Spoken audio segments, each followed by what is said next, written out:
It's strange to think of what's become common news today. Latest terrorist attack? Boring. Political corruption?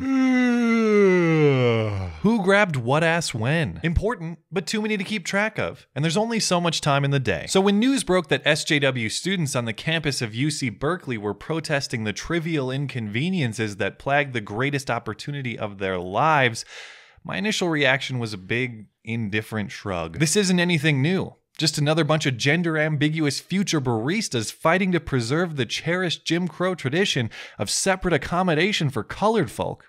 Nothing to see here. But I still watched the available footage and read some stories about what's going on in Berkeley. Even though it's very rare that a student protest surprises me anymore, what does surprise me is what school administration appears to be letting these kids get away with. Let's review the facts. Apparently, this scene started by the most stereotypical script you could possibly write. Students are upset that one of their school-provided safe spaces for gay, trans, and minority students was moved from the 5th floor of a building to the basement level. That sounds like great preparation for their post-college years to me, but these students didn't take kindly to this gesture. And so they set up a human wall blocking traffic across a campus bridge in the middle of the afternoon. This bridge is in the heart of campus, adjacent to the student center, several academic halls, and administrative buildings. Students and other passersby were diverted through the creek the bridge crosses instead. But not all students. The blockade was actually selective, as the footage shows. If you're white, get out of here and go get your feet wet. If you're non-white, right this way, pass on through. I can't find a formal statement from these protesters to confirm they had an organized racial preference, but that's what's on display in the available footage. I'm telling you, this is bigger than you.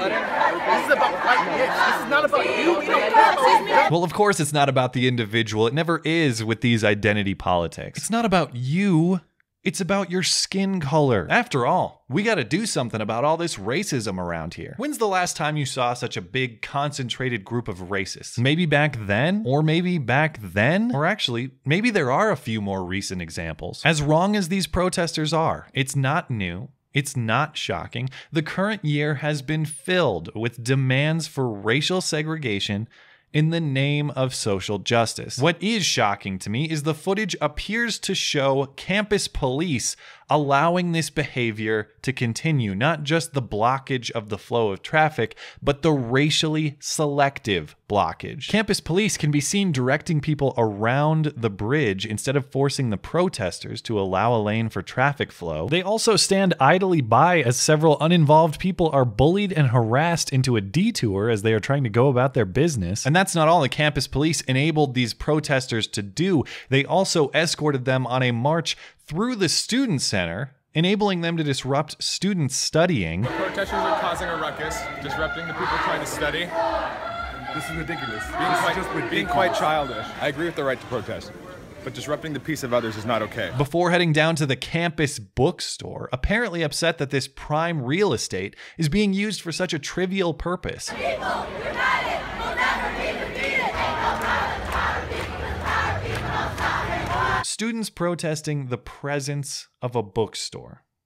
Painfully ironic. Get those books out of here now. We'll make it a protest or us. A fair trade co-op where you can get your megaphone, your Crayola markers, and your douchebag Chuck Taylors all in one convenient ethical stop. But these kids didn't just protest the bookstore. As self-appointed landlords, they also posted an eviction notice, complete with a threat to disrupt business if the bookstore operator does not vacate the property immediately. And this evil bookstore company they hate donates to locally chosen charity, encourages its employees to participate in social justice advocacy, and makes effort to fight global warming. But you gotta scroll down a little bit. I think the Berkeley kids are mad about the next part. That said, we also hate the queers and the trannies fucking freaks. Ah, there it is. And all of this behavior, the intimidation of students on the basis of race, the intimidation of and the threat to campus business, the disruption of the academic day, all passively enabled by campus security. The enabling behavior puzzles me, but that's not to say I'm puzzled with the individual officers. They operate according to orders. It's not that we need better cops here, it's that we need better leadership.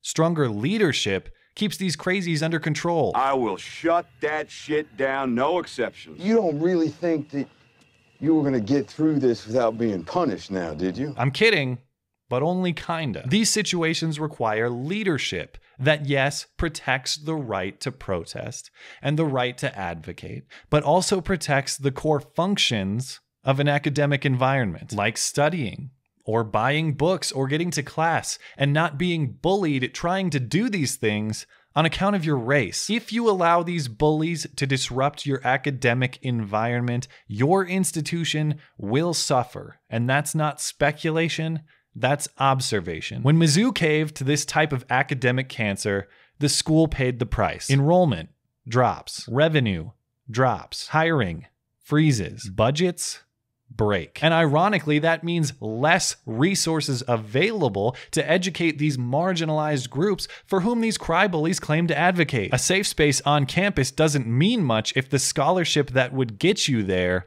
no longer exists. I haven't yet seen a statement from UC Berkeley administration on this protest, but the response will be an important one. And it should be an easy decision. On the one hand, you have the preservation of the academic environment and the opportunity it affords to students of all backgrounds. And on the other hand, you have a gang of intellectual infants intent to destroy it. The only catch is those infants will call you racist before they tire and head out for artisan lattes. Hopefully UC Berkeley leadership is up to endure such a grueling challenge. Thanks as always for listening and for supporting this channel. Always appreciate that thoughtful discussion down below, and especially over on Twitter. That is at Matt C on YT. You're always welcome to come hang out and chat in my live streams. Those are linked down in the description. Looking forward to it. Okay, bye.